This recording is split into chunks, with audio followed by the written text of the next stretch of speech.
में ही धन्ना जैसे भगत हुए भगवान के। आपने नाम सुना है धन्ना सेठ?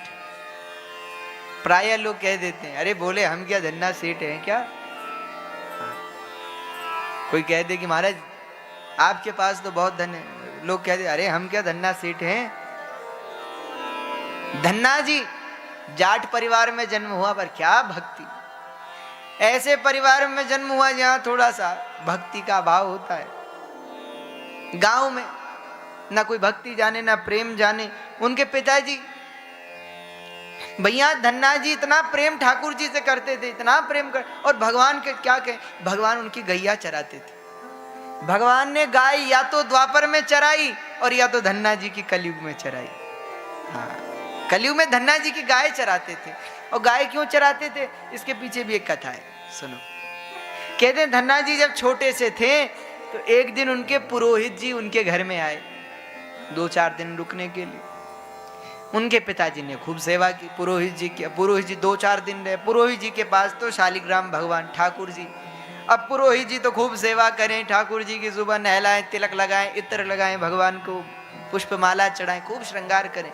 अब धन्ना बालक बचपन से देखे कि क्या सेवा है, अरे वाह! धन्ना जी को इतना प्रेम हो गया कि जब जब पुरोहित जी पूजा करने बैठते उनके पास बैठ जाते। पुरोहित जी को प्रसन्नता होती कि चलो बालक में भगवान के प्रति अनुराग है। पर अनुराग इतना बढ़ गया, आकर्षण प्रेम इतना बढ़ गया कि जिस दिन 2-4 दिन बाद जब पुरोहित जी जाने लगे तो धन्ना जी रोने लगे। बोले हमें ठाकुर जी दे दो। पुरोहित जी ने कहा भैया छोटा सा बालक, इसे कहाँ भगवान दे दे, और ये तो शालिग्राम भगवान है। हाँ, हम मुक्ति क्षेत्र से लाए हैं, हम गंडकी से लाए हैं, भगवान को कैसे दे दे। ओ धन्ना जी ने तो रोना शुरू किया, नहीं हमें ठाकुर जी चाहिए, हम सेवा करेंगे, हमें चाहिए, हम नहीं रहेंगे। छोटा सा बालक जब आफत खड़ी हो गई, भैया सारा गांव इकट्ठा हो गया। अब तो लोग पुरोहित जी को समझाने लगे, महाराज आप दे दो। अरे पुरोहित जी ने कहा तुम मूर्ख हो क्या, भगवान भी ऐसे कहीं दिए जाते, और हम दे तो दें, पर ये बालक छोटा बालक लगता है 2 दिन का शौक है, फिर सेवा करे ना करे, कहाँ फेंके कैसे करे। नहीं नहीं भैया भगवान तो नहीं दे। महाराज कुछ युक्ति सोचो। तो पुरोहित जी ने एक युक्ति सोची। बोले आज नहीं जाएंगे, हम 2-3 दिन बाद जाएंगे। तो पुरोहित जी शाम के समय चिंतित थे क्या करें, तो टहलने के लिए निकले। अब टहलने के लिए निकले तो वहीं बगल में पानी का एक झरना था, और वहीं पे एक शिला का टुकड़ा, पत्थर का टुकड़ा पुरोहित जी को मिल गया, और बिल्कुल काले रंग का पत्थर। और नदी में होने के कारण घिस घिस के पत्थर खूब चिकना हो जाता है। तो पुरोहित जी ने देखा, अरे वाह बड़ा सुंदर पत्थर है। मन में विचार आया, बोले यही दे देंगे। उस बच्चे को क्या पता कि भगवान है कि शालिग्राम है कि पत्थर है। तो पुरोहित जी उस पत्थर को ले आए, वो तो पत्थर ही था, पत्थर को ले आए। अगले दिन खूब तिलक लगाया, खूब श्रृंगार किया, और खूब इत्र लगाया, और तिलक चंदन लगा करके ऊपर सिंहासन पे उस पत्थर को बैठा दिया। और जो अपने ठाकुर जी थे शालिग्राम जी, उनको सिंहासन के नीचे रख दिया। अब धन्ना जी आए, महाराज आप कब जाओगे? पुरोहित जी बोले हम आज जाएंगे। महाराज हम ठाकुर जी दे दो, हमें दे दो। तो पुरोहित जी ने कहा ठीक है दे देंगे भैया, बस तुम पीछा छोड़ो, दे देंगे ठाकुर जी। पर एक बात बताओ, आओ तुम्हें कौन से ठाकुर जी चाहिए, ये ऊपर वाले कि नीचे वाले? धन्ना जी ने कहा दोनों में अंतर क्या है? पुरोहित जी बोले जो ऊपर वाले ठाकुर जी हैं वो राजा ठाकुर जी हैं, और जो नीचे वाले हैं वो बोले वो सैनिक ठाकुर जी हैं। भाई ऊपर सिंहासन पे तो राजा ही बैठेगा, ये चौकीदारी करते हैं, नीचे काम काज करते हैं सैनिक ठाकुर जी। तो कौन से चाहिए? धन्ना जी ने कहा तो सैनिक काय को लेंगे हम, हमें तो राजा ही चाहिए, राजा ठाकुर जी चाहिए। तो ले जाओ भैया। तो ऊपर का वो जो पत्थर था वो दे दिया धन्ना जी को। कि पुरोहित जी ने सोचा कि सेवा भी करेगा तो ठीक है, वो बाद में नहीं भी करेगा तो ये तो पत्थर ठहरा। अब तो धन्ना जी को दे दिया, थोड़ा बहुत सेवा पूजा समझा दी, भोग लगाए बिना मत खाना ये बता दिया। अब तो धन्ना जी कहें ठीक है। पुरोहित जी चले गए। अब धन्ना जी तो बेचारे सुबह सुबह खेत में भी जाएं, गैया भी चराएं, तो क्या करें? तो कई बार कपड़े में ठाकुर जी को रखते, ऐसे कपड़े में बांध के, और फिर जैसे खेत में गए और वहीं भगवान को थोड़ा स्नान कराया, बिठाया। अब माँ 4 रोटी देती और सब साग सब्जी देती। धन्ना जी तो 2 ही पाते, लेकिन माँ चार देती कि भाई भूख भी लगी होगी तो पालेगा, और अगर बच जाएगी तो गौ माता को खिला देगा। अब धन्ना जी जैसे ही भोजन करने को आज बैठे तो मन में विचार आ गया, अरे पुरोहित जी ने कहा था भगवान को पहले खिलाना। तो ठाकुर जी के सामने भोग रख दिया, धर दिया, पधरा दिया। हे प्रभु पाओ, महाराज पाओ, भोग लगाओ। अब उन्हें लगता था कि भगवान साक्षात आते होंगे पाने के लिए। महाराज पाओ।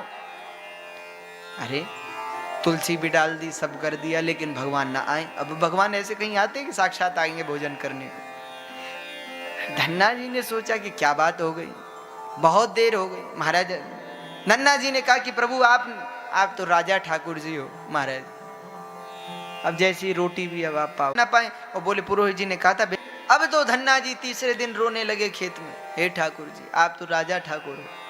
अरे महाराज मान जाओ, आ जाओ, हमें बड़ी भूख लगी, कुछ पालो। आप पाओगे हम पाएंगे, नहीं तो हम प्राण त्याग देंगे। ठाकुर जी उस बालक के भोलेपन पे रीझ गए, धन्ना पे रीझ गए, और ऐसे रीझे कि साक्षात गोविंद प्रकट हो गए। बोले भक्त वत्सल भगवान की जय। इस कलिकाल की बात है, और ठाकुर जी प्रकट हो गए खेत में। अब तो धन्ना जी प्रणाम करें, प्रभु प्रणाम। अरे अरे प्रणाम प्रणाम। अरे भैया क्या बात हो गई? धन्ना जी कहें कि प्रभु आप पाओ। ठाकुर जी बोले चलो पाए। तो ठाकुर जी पाने लगे, एक रोटी पाई, दो रोटी पाई। अब दो रोटी पाने के बाद जैसे ही तीसरी पे हाथ रखी तो धन्ना जी ने हाथ पकड़ लिया, बस। अरे हम भी तो 3 दिन के भूखे हैं, हम भी तो कुछ पाएंगे। अरे 4 रोटी है, 2 हम पाएंगे, 2 आप पाओ। ठाकुर जी बोले ठीक है भैया अब तुम पाओ। तो बचा हुआ धन्ना जी ने 2 रोटी पाई, बड़े प्रसन्न हुए। अब तो 1 दिन हुआ, 2 दिन हुआ। आज एक दिन ठाकुर जी थोड़ा उदास। धन्ना जी ने कहा क्या बात है, उदास क्यों हो? ठाकुर जी बोले हम फ्री में किसी का नहीं खाते, या तो कुछ मांगो हमसे। धन्ना जी ने कहा हमें कुछ नहीं चाहिए, हमें कुछ नहीं चाहिए, हमारे पास सब है, आपको कभी जरूरत पड़े तो हमसे कहेंगे। ठाकुर जी बोले ये अच्छा मिल गया। अरे भैया तो हम ऐसे फ्री में मुफ्त में कैसे भोजन करें, कुछ काम करेंगे फिर, या तो तुम्हारे साथ क्या करें? तो धन्ना जी बोले कि आप बताओ क्या करोगे, यहाँ तो काम ही काम है, हम तो काम खूब करते। तो ठाकुर जी बोले देखो तुम अपने पिताजी के साथ खेत में काम किया करो, तुम्हारी गैया हम चरा देंगे। तो भैया गैया चरानी आती है? आप तो राजा ठाकुर हो, गैया चरानी आती है? ठाकुर जी बोले भैया द्वापर में तो चराई थी, उसके बाद से अभ्यास लगता है टूट गया है, उसके बाद कभी चराई नहीं, अब तुम्हारी चराएंगे। तो ठाकुर जी धन्ना जी की गैया चराते। धन्य है धन्ना, धन्ना भक्त। उनके पिताजी भगवान को मानते थे पर इतना नहीं मानते थे। धन्ना जी की तो क्या कहां तक कहें, इतना संत प्रेम धन्ना जी के हृदय में, खूब संतों की सेवा करते। भगवान रामानंदाचार्य जी के शिष्य हो गए, काशी में जाकर उनसे दीक्षा ले ली, क्योंकि धन्ना जी को भगवान गले नहीं लगाते थे।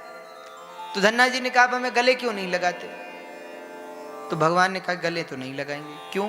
अरे बोले हम तुम्हारे प्रेम से तुम्हें मिल तो गए, पर अभी तुम्हारा कोई गुरु नहीं, इसलिए अभी तक गले नहीं लगाएंगे। तो धन्ना जी ने कहा क्या करें? बोले गुरु बनाओ।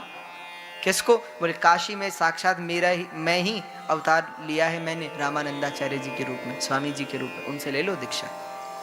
तो धन्ना जी काशी पहुंचे, दीक्षा लेके अब तो खूब बड़ा तिलक लगाए धन्ना जी, खूब भगवान की भक्ति करें, संतों की खूब सेवा करें।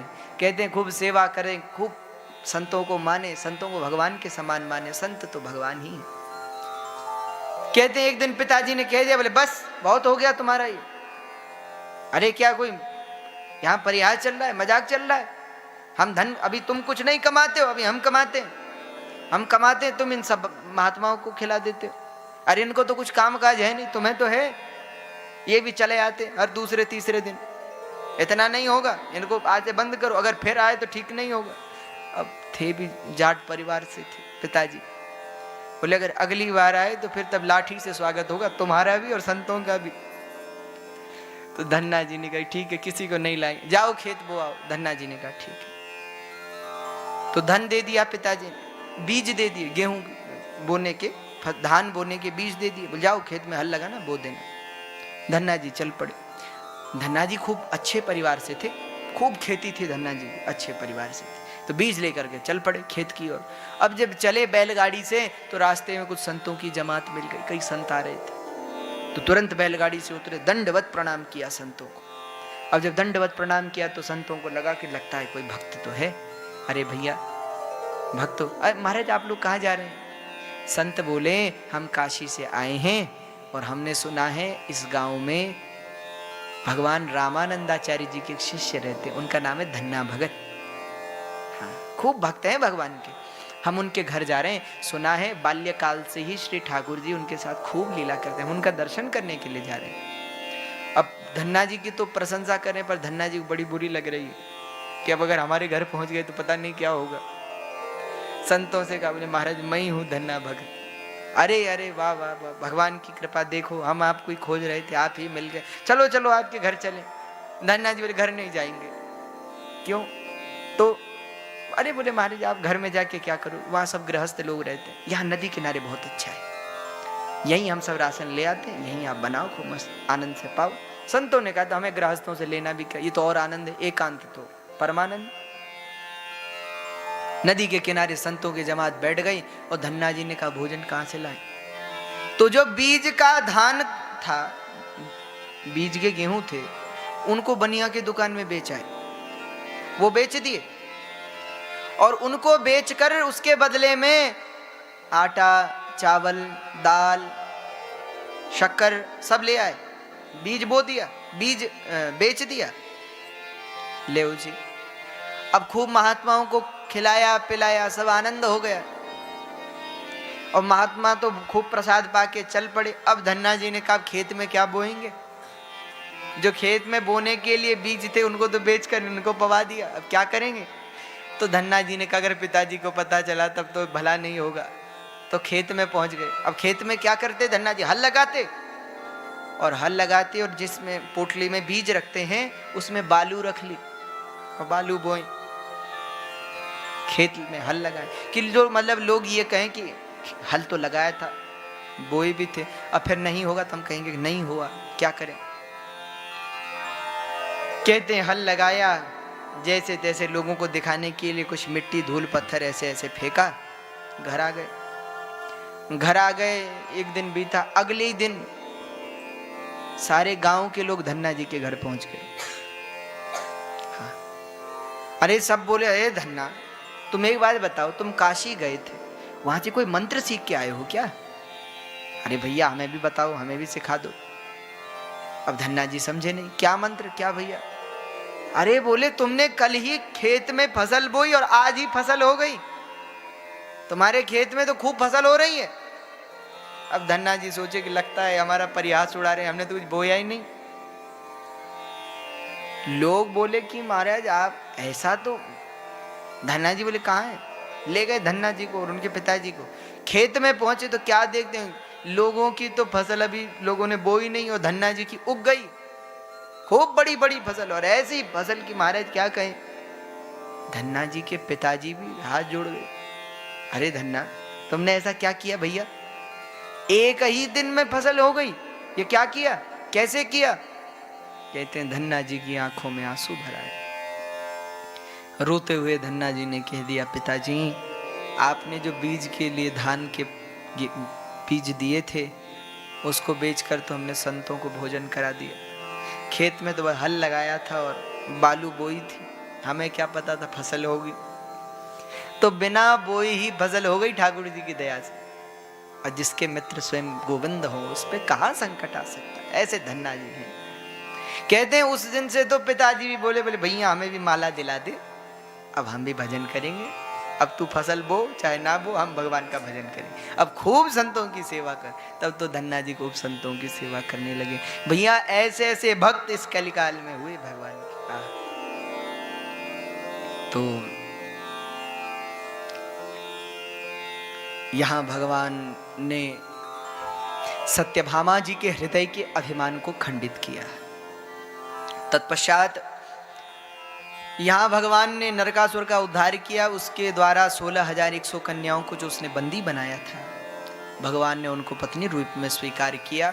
अब भगवान के विवाह हो गए 16,108, इतने विवाह हो गए। अब तो भगवान के कई पुत्र पौत्र भी हो गए, बड़ा हिसाब हो गया, गिनती रखनी असंभव हो गई। यहाँ भगवान के पौत्र अनिरुद्ध जी के विवाह की कथा है। अनिरुद्ध जी का विवाह बाणासुर की कन्या उषा से हुआ। इसी प्रसंग में भगवान कृष्ण और भगवान शंकर का युद्ध भी हुआ, उसकी कथा है। यहाँ बाणासुर का चरित्र है, राजा नृग का चरित्र है। भगवान अपने बालकों को उपदेश देते हैं, ज्ञान देते हैं, संस्कार देते हैं। पुत्रों, जीवन में सदा संतों की सेवा करना।